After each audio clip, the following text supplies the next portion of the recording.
সুপ্রিয় দর্শক মণ্ডলী, আজ 5 জুলাই 2025 শনিবার 21 আষাঢ়। জানাচ্ছি পত্রিকাগুলোর প্রধান প্রধান শিরোনাম। সর্বপ্রথম ইনকলাব মেইন হেডিং করছে দ্রুত নির্বাচনের তাগিদ। এরপর আরটিভি নিউজের মেইন হেডিং, মালয়েশিয়ায় জঙ্গি সন্দেহে আটক 3 জনকে জিজ্ঞাসাবাদ করা হচ্ছে আসিফ নজরুল। নেক্সট ভোরের কাগজের মেইন হেডিং, জুলাই সনদ বাস্তবায়নে কোনো ষড়যন্ত্র সহ্য করা হবে না। এরপর কালেকণ্ঠের মেইন হেডিং, মব সন্ত্রাসে অতিষ্ঠ দেশ। নেক্সট ইত্তেফাকের মেইন হেডিং, আবারও বেড়েছে চালের দাম। এরপর প্রথম আলোর মেইন হেডিং, নির্বাচন সামনে রেখে মাঠ প্রশাসনে পরিবর্তনের প্রস্তুতি, বাছাই হচ্ছে fit list.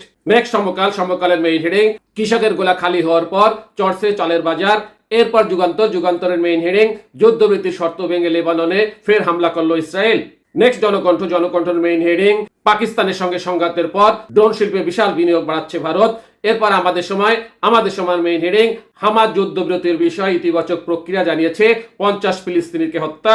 Next জায়দিনের main heading, স্থায়ী যুদ্ধবিরতির গ্যারান্টি চাই ইসলামী জিহাদ। এরপর মানবজমিনের মেইন হেডিং, দল ও কমিশন ছাড় দিচ্ছে তবু ঐক্যমত্য নিয়ে সংশয়। সর্বশেষ বিবিসি নিউজের মেইন হেডিং, বাংলাদেশি শ্রমিক নিয়ে গড়া আইএসএ নেটওয়ার্ক ভেঙে দেওয়ার দাবি মালয়েশিয়ার পুলিশের। শুনলেন পত্রিকাগুলোর প্রধান প্রধান শিরোনাম। চলে যাচ্ছে যে কোনো একটি সংবাদের বিশ্লেষণে। দেশি বিদেশি চাপ অব্যাহত, সেনাবাহিনী প্রস্তুত, ইসিতে প্রস্তুতি চলছে ফুল গিয়ারে, নির্বাচনী আবহাওয়ায় দেশ, দ্রুত নির্বাচনের তাগিদ। আগামী বছরের ফেব্রুয়ারির প্রথম সপ্তাহে নির্বাচন অনুষ্ঠানের জন্য দেশি বিদেশি চাপ অব্যাহত রয়েছে। দেশের অভ্যন্তরে বিএনপি সহ নির্বাচনী দলগুলো ফেব্রুয়ারিতে নির্বাচনের তারিখ শোনার জন্য মুখে আছে। জামায়াত ইসলামী মুখে নানান রকম কথা বললেও ইতিমধ্যে 300 আসনে তাদের প্রার্থীর নাম ঘোষণা করেছে। এনসিপি তাদের দ্রুত রেজিস্ট্রেশনের জন্য সরকারের উপর চাপ অব্যাহত রেখেছে। মুখে ফেব্রুয়ারিতে নির্বাচনের দাবি না তুললেও কার্যত তারাও নির্বাচনী প্রচারণায় সারা দেশে সমাবেশ করছে। গত মাসে লন্ডনে প্রধান উপদেষ্টা ডক্টর মোহাম্মদ ইউনূসের সাথে বিএনপির ভারপ্রাপ্ত চেয়ারম্যান তারেক রহমানের 1.5 ঘন্টার আলোচনায় ফেব্রুয়ারির প্রথম দিকে নির্বাচন অনুষ্ঠানের যৌথ ঘোষণা দেওয়া হয়েছে। এরপর থেকেই দেশে একটি নির্বাচনী আবহাওয়া সৃষ্টি হয়েছে। অন্যদিকে যুক্তরাষ্ট্র সহ বিশ্বের প্রভাবশালী দেশ যেমন চীন, জাপান, ইংল্যান্ড, অস্ট্রেলিয়া, জার্মানি সহ মধ্যপ্রাচ্যের দেশগুলো চাচ্ছে যত তাড়াতাড়ি সম্ভব অবাধ ও সুষ্ঠু নির্বাচনের মাধ্যমে বাংলাদেশে একটি নির্বাচিত সরকার আসুক।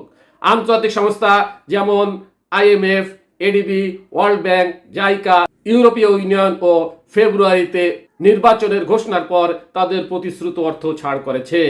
IMF তো একসাথে ঋণের 2 কিস্তির টাকা ছাড় দিয়ে এবারই প্রথম রেকর্ড সৃষ্টি করেছে। ADB, world bank, JICA, UNDP সহ অন্যান্য সাহায্য সংস্থাও প্রস্তাবিত বিভিন্ন প্রকল্পে অর্থ অনুমোদন অব্যাহত রাখছে, যা গত বছরের আগস্টের পর বন্ধই ছিল বলা যায়। সর্বশেষ প্রধান উপদেষ্টা ডক্টর মোহাম্মদ ইউনূসের সাথে মার্কিন পররাষ্ট্রমন্ত্রী মার্কো রুবিওর মধ্যে টেলিফোন আলাপেও উঠে এসেছে যত দ্রুত সম্ভব নির্বাচন অনুষ্ঠানের। এ সময় প্রধান উপদেষ্টা মার্কিন পররাষ্ট্রমন্ত্রীকে জানিয়েছেন যত দ্রুত সম্ভব বাংলাদেশের 13শ জাতীয় সংসদ নির্বাচন অনুষ্ঠিত হবে। সাথে থাকার জন্য ধন্যবাদ। আসসালামু আলাইকুম।